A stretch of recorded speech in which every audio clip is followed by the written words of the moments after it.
भैया का भइल रे महावीर वाला? ए भैया तलो ना कहाँ रे? थालाना वो फिर होली में थालाइल बाली बे सब खत्म का बिया रे। चलता तला भैया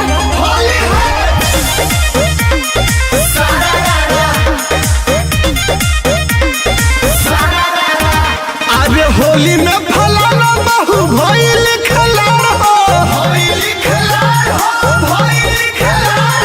रंग डालबा मेली साड़ी उघार हो,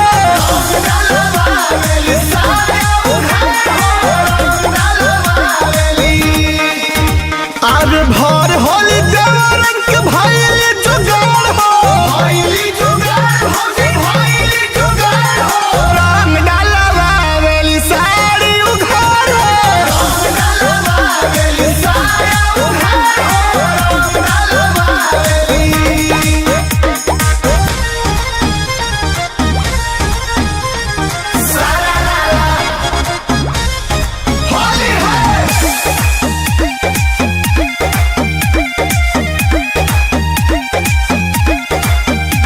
कबो धरैली रहरी हो, कबो धरैली बहरी हो, हर होली रहेली मूड में जैसे लागे खैले बड़ी लहरी हो।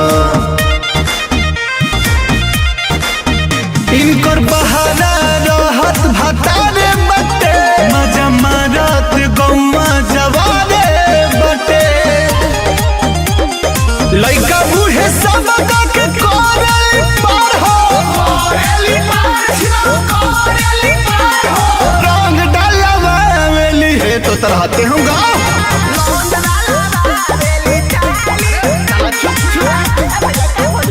अरे महावीर वाला बवाल करे बेटा।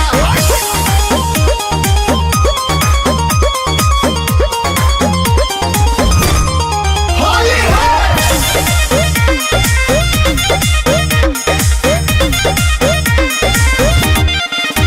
बबे कट रखेली बाल हो, हीरोइन नियन कर चाल हो, बुढ़ाओ के देखी मन तरसेला, इनका के कहे लोग माल हो। होली धीरज धड़कन गावे हो, सुनी सब लोग कमर हिलावे हो, हर फगुआ में भौजी लुटली लहार हो, रंग डालबा मेली साड़ी उघार हो,